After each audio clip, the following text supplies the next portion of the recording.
Parenting can be a roller coaster of emotions, but it doesn't have to be a constant struggle. At Positive Parenting Solutions, they offer a roadmap to transform your family dynamic and create a more peaceful home environment. Their proven techniques empower parents to confidently navigate challenges and connect with their children on a deeper level. From managing temper tantrums to fostering open communication, they provide practical solutions that work. Join a community of parents who have experienced the transformative power of positive parenting. Click on their show notes today to learn more about and watch an exclusive 60-minute webinar on positive parenting.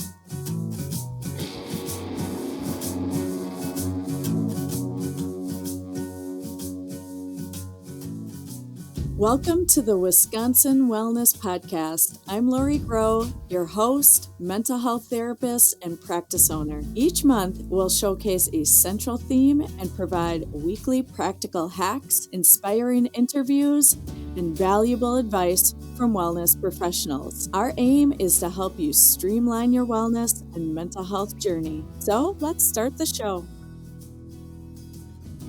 Hi, and welcome to the Wisconsin Wellness Podcast. Today we have Lauri Budzynski with us. She is a child specialist from Shoreside Therapies, specializes in a wide range of different behavioral, anxiety issues, attachment issues, and works with children that have been adoption or in foster care. So thank you for being here, Lauri. Thank you, Lauri, for having me. Great to be here. I'm really excited about this topic and hoping to pick your brain because today we're talking about the Anxious Generation book and some takeaways from it. I zipped through it. How about you? Yeah, me too. I read through this so fast. Jonathan Haidt just has a way with words and keeping you engaged. It's such pertinent information right now. I see it in my office all the time. Even my husband sees it at work with new grads and some of the communication challenges they're having, revamping onboarding because of some of the issues that Jonathan Haidt points out in this book. Yes, I can't wait to dig in. Let's start with the basics of what the book is about and share some of the main issues we're running into. He talks about the anxious generation, Gen Z, and how since 20 smartphones in kids' hands and what that's doing. And so there's way less play, there's way less engagement, just face to face. And that's really affecting them. It's affecting their mental health. It's affecting their social lives. And it's really alarming. Some of the statistics that he points out, even since 20 emergency room visits with self-harm, like just with girls, it's been a 100% increase since 2010. Wow. And a 48% increase for boys, but it's really affecting teen girls and it's heartbreaking. One of the things I thought too, and what he was talking about was the amount of time. So just when I'm reading some of these books, and you probably do that too, related to ourselves, related to our clients. And I remember taking a class in college where we talked a bit about time management, basically. What does your day actually look like?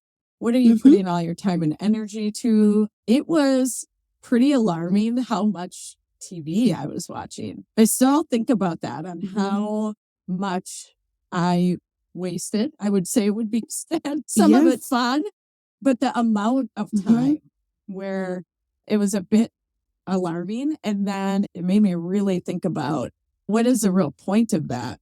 There isn't one. You can learn some things from stories. There's that aspect. You can connect with people, but the actual almost a numbing out factor of watching, it was really interesting to hear him say how much time the kids now are on electronics puts that amount to shame. Yeah. Wow. It's almost a full-time job. Yeah. And for you, right, like with TV, and I'm the same way, I can binge shows and it's just, oh my gosh, I'm just wasting my life. But with a TV, you can turn it off and it's just like we just walk out of the room, right? Whereas your phone is with you all the time, at least for most people.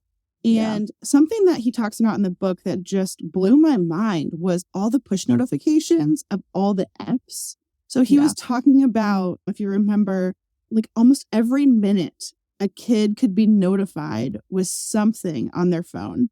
And so they might have their phone off on silent, but it might still light up. It might still vibrate.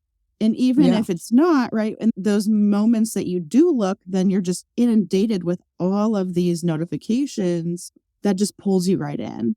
And smartphones and apps, really, he talks about how they're created to be so addictive too, and just to keep you in. And how just like the scrolling aspect, right, of a lot of social media or even through some apps where there's other engagement, that it's really like Pavlov's the dog situation, where like they're trained to push the pedal, or the mouse is trained to push the pedal to get food or to get a treat. And we are doing the exact same thing with social media, and how just the scrolling and it's, oh, fun information. Okay, now, ooh, that's exciting. Right. And it's sporadic. And so it just keeps us engaged. And the number of individuals who are in the Gen Z population that sit in my office and are like, yeah, I just get lost in TikTok. It's just so addicting. And I'm like, I know. And there's great content, right? There's great content there. It's a way to connect. It's amazing. There's a lot of awesome things. But the amount at which we're just consumed in it is just really alarming. Right. I think to me, that idea that he spoke about with the lack of control in those situations is what is off-putting.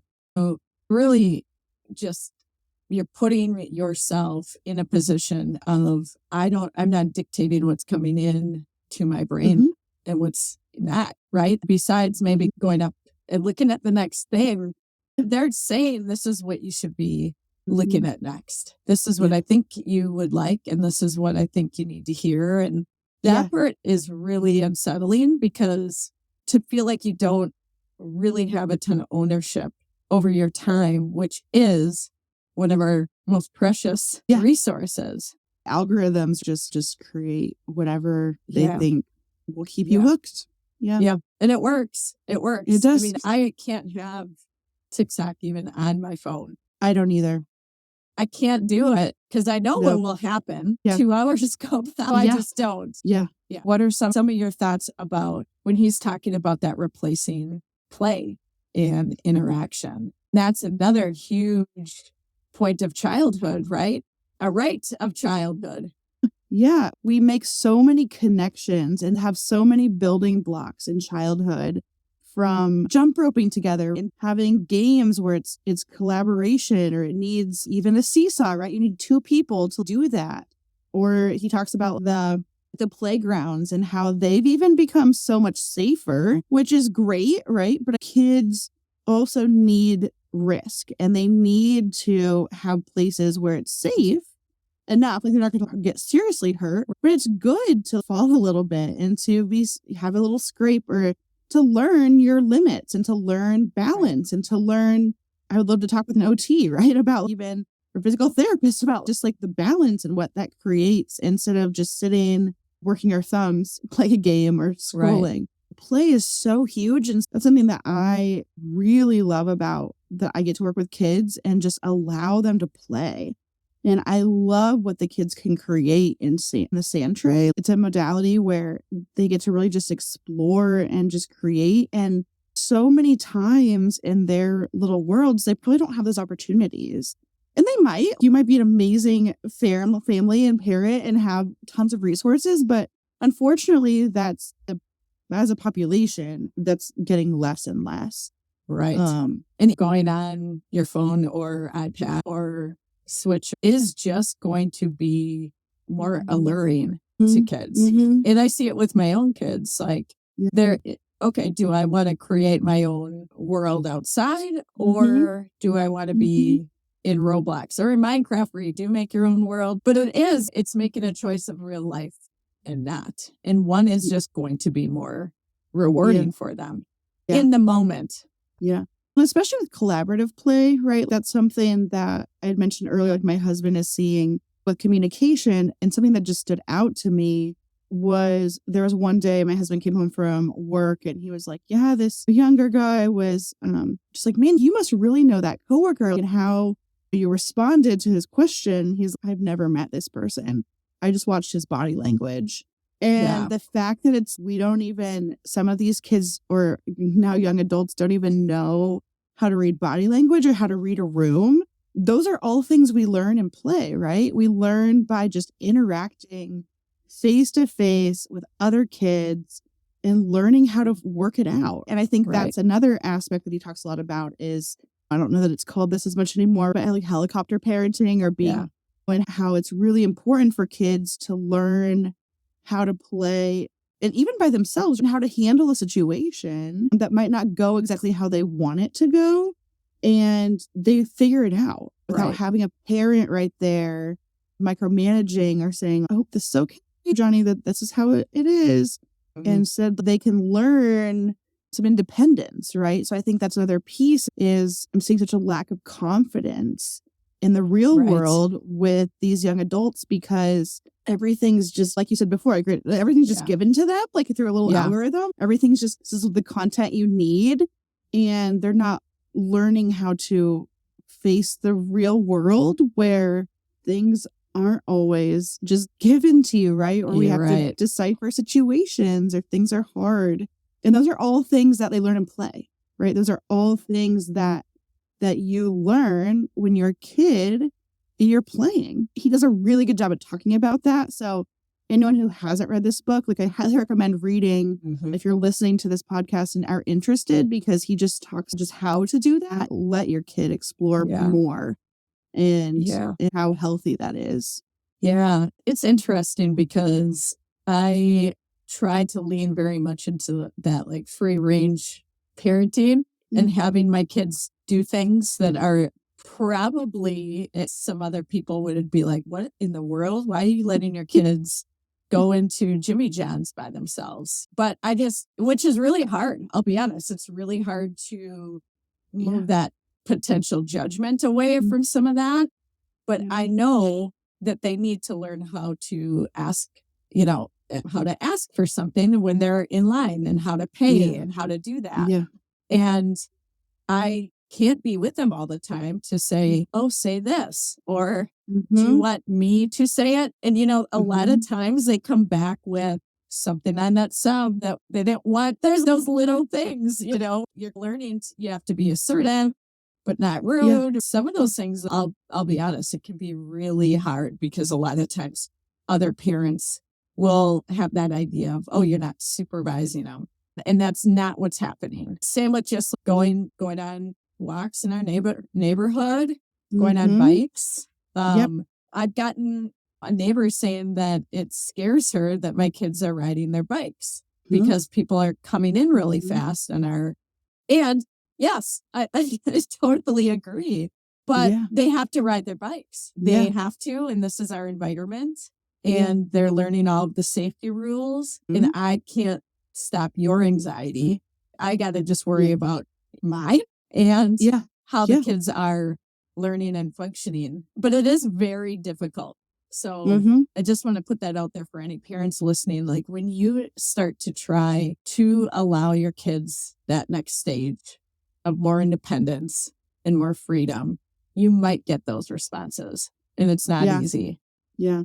And I know like in some neighborhoods or some areas or some cities even, right? Like I know some parents who are scared of having CPS called on them, right? Or having their child unattended. And he talks about that in the book too. And the thing is that I don't think that happens as often as maybe the fear is, right? We might hear that one person where that thing happened. It's a real fear and it's something to be aware of. But at the same time, I don't want that to stop you as a parent from letting your kids do like what you're allowing your children to do. I think there's so much more benefit and it's not leading parenting out of fear of those things or just anxiety of not even CPS being called, but there's cars going fast and my kid's riding a bike and what's going to happen.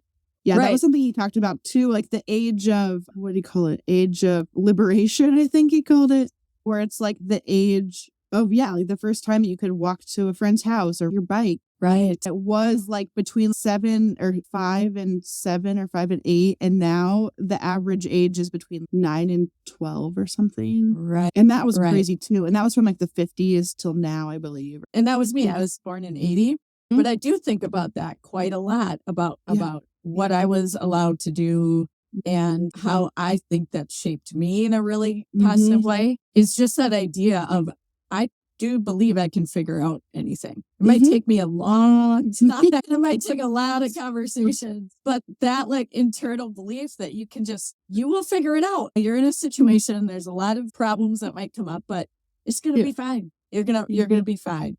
And I do want my kids to have that, but it is different. So it's figuring out what works with our current reality, our current environment, and what works for you as a parent and what you see your kid needs. But the real thing, like you said, is not basing it out of fear, because that usually doesn't lead anyone in a direction of growth. And it doesn't really feel good in the long run to just say, I'm nervous something's going to happen. So they're not going to do it. All of a sudden your world gets very small. Yeah. And I have to do a lot of this when they're doing something. Yeah. A lot of just, okay, I'm going to get through this. I'm going to get through it. You got it. Yep. Trust yourself. And they do know their limits, I feel like. Yeah.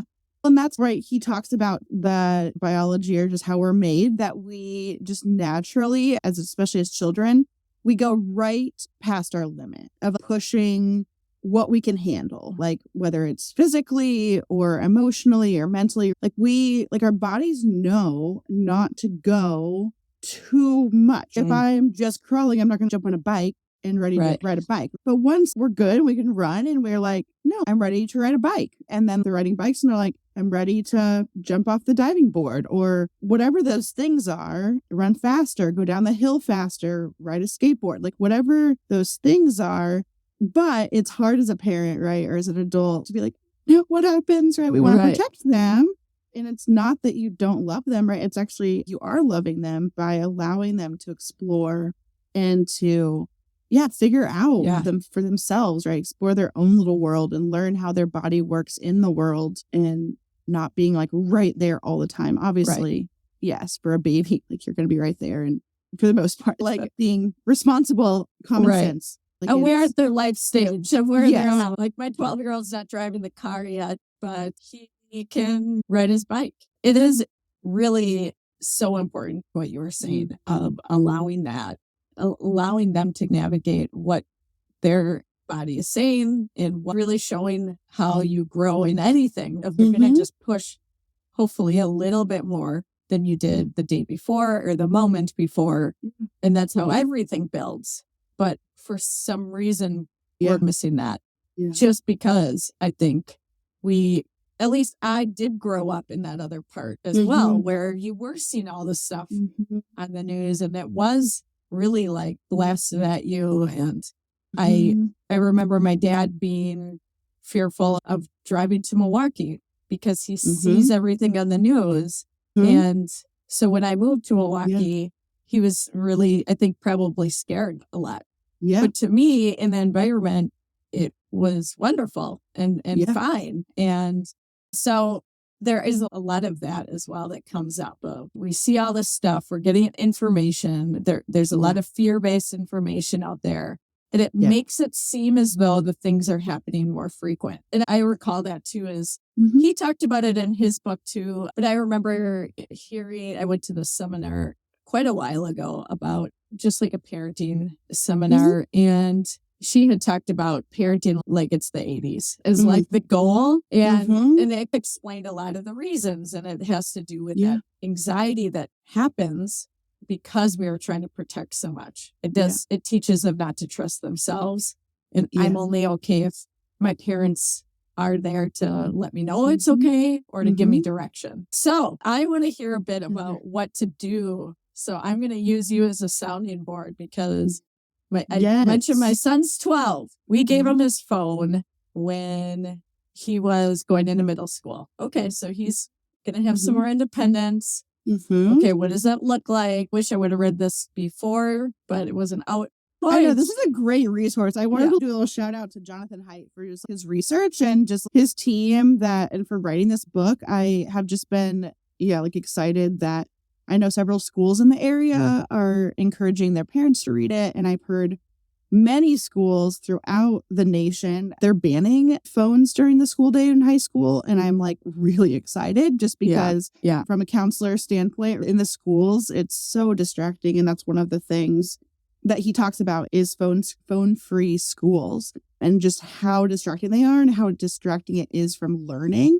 And yes, it's obviously at school, but I think we're learning all the time. And so when we don't have phone-free moments with our families, I think that's really detrimental. So I think with your family, for example, or other families who might be listening in, is having phone-free days or phone-free hours, phone-free meals, whatever that looks like, because yes, we like to target the kids and the teens and be like, you're on your phone all the time. But the thing is, as adults aren't always that much better. So it's so true. It's so true. But it also makes for a better, more realistic conversation because just last night I was talking to my son about it. I'm like, I'm turning my phone upside down because I have it on all the time. But I'm like, it's because if I see something that's going to distract me. We want that from you too. I know your dad and I are the coolest people you've ever known. I think you're pretty cool. But... Oh, thank you. Thank you. Yes, I'm not your child. Maybe you could talk to him. Maybe you could tell him. Maybe you could let him know.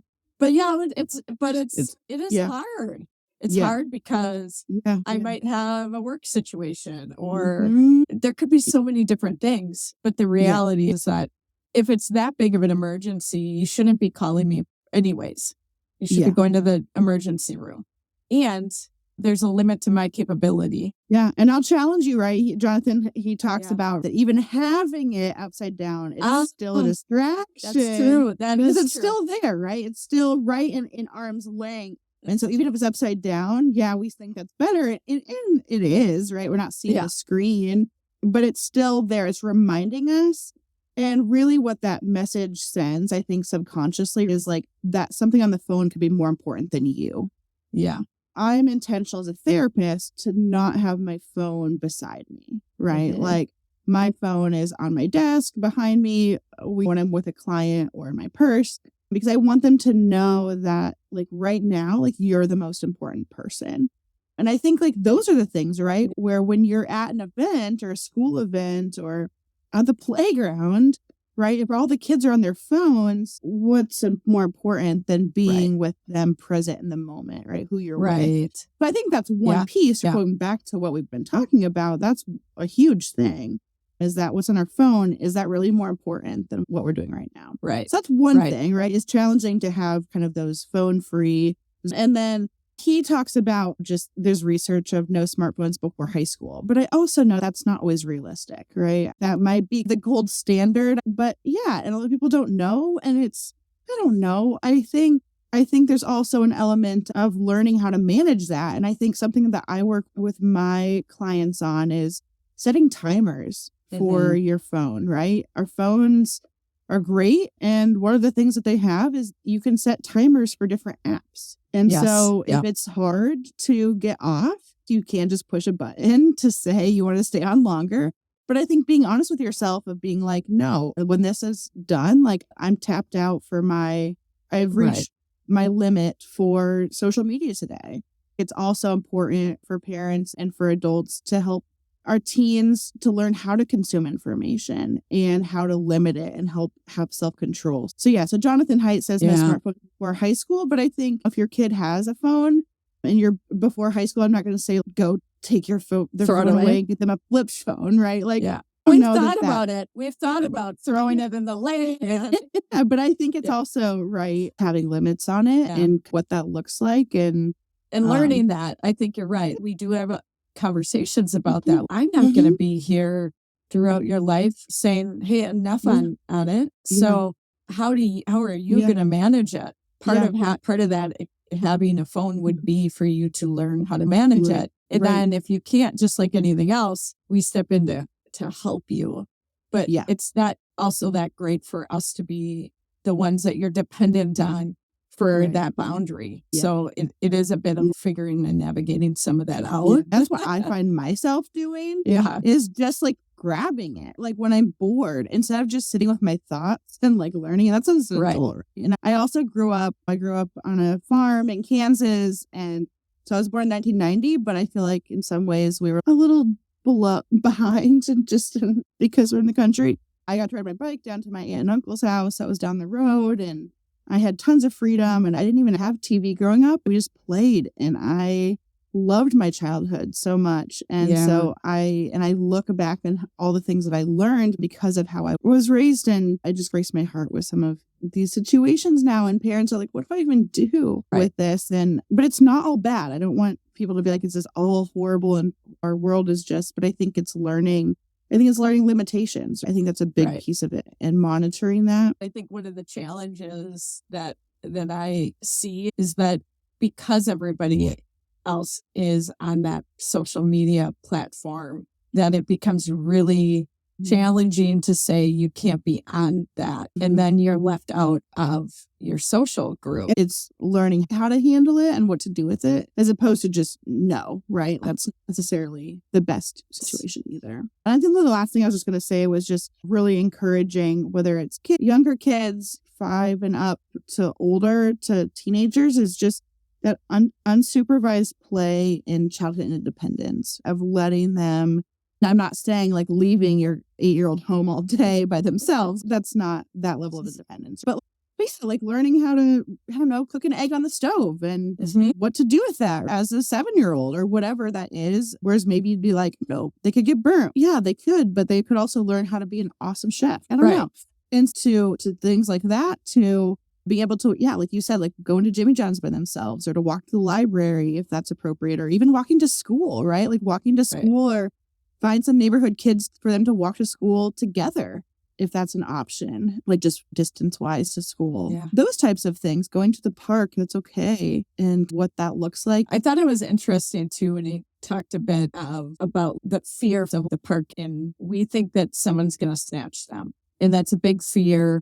There was a study done, I don't know when this was, but it talked about how long you would have to leave your kid out on a bus stop before they would get picked up and taken. And it was like 2,600 years. It is such a small percentage. And thinking about it in that way, I think can be really helpful. No, I'm not saying that could never happen, but life is about figuring out those risks and what is worth the risk. And if it's learn how to navigate their world versus that, this to me anyway is much more important. And teaching them some of those things so that they would know, they could tell someone's a little. Yeah, and I think that goes back to how are you teaching your kids, right, to interact with strangers or people, or sending them to the park with another friend of their same age, right? So that they have someone with them. I think those are all ways to also help mitigate those fears. It can feel like that, or we're being led by that idea. Or that fear. And it's just about challenging it at first of what is the actual likelihood. And I know that can be hard. I know that can be hard when somebody has experienced trauma. I know that can be hard when you're in a particular occupation. I know that can be really challenging to think that's not ever going to happen. But the way he talked about predators online, for instance, that's more realistic. That's an easier scenario because it's so anonymous. Yeah, just in my own life, right? I've been a therapist for 7.5 years, and I've had 0 clients who have had child abduction challenges. Like I've had 0 kids who have been fear of being abducted by anybody. And I've had a handful, at least 5, that, have had it could have gotten dangerous, of online predators. And we've had to really do some serious interventions, and police have even gotten involved at times. And luckily, all the situations ended up being okay, but it was really dangerous. And so even just in my own little world, I had 0 physical abductions, but multiple teenagers who have gotten involved online. Right. And I can see how that could happen. And kids are going to just believe what he's saying. Right. And side story, I think is a funny one though. My son that's 12 was playing video games, and all of a sudden I hear this voice that's, hey, you got to do this, you got to do that. I'm like, who are you talking to? And I just freaked out. But who are you talking to? And then he like pauses this game and kind of cringes, and that's my friend. He's just has a really deep voice. And I've realized like a friend that went through puberty. I'm like, well, okay, so that's a whole other conversation. Yeah. But there are, though, that's a good point. Yes, that was real and that really was his friend. But right, like voice changers and stuff online and AI, and it's creepy actually. And yeah, they hang out on the most popular games, right? The Roblox, the Minecraft, those types of games. That is just really creepy to me because it's like they're for little kids and they're great games, but it is okay for parents to know who their kids are talking to online. If they don't know the person, to know how to not share information, learning how to navigate what to say, what not to say, how to say it, right? Making sure your location is on, all of those things, just because I think our whole conversation has been about a balance of, yes, there are risks. At the same time, not everyone's just out there to get you or to get your kids. And there's way more benefits to letting your kids be free and to have things not online, like in person, but then online thing, that's a whole other thing. Thank you, Lauri. Really great talking with you today. I would love to talk. I really would like to talk more about what parents can do as far as some of the things they should look out for, and diving deeper into that. We'll come back to that. Sounds good. All right. Nice talking with you. Thank you too. Thank you for joining us today on the Wisconsin Wellness Podcast. Remember, your well-being is a priority, and we're here to help support you every step of the way. If you've enjoyed today's episode, don't forget to rate, review, and subscribe to our podcast for more inspiring content on health and wellness. You can also join our Facebook group to connect with Wisconsin wellness providers by clicking the link in our show notes. Take care of yourself, and remember that your well-being is a journey, not a destination. We look forward to you joining us again next time on the Wisconsin Wellness Podcast. Until then, stay well and stay inspired.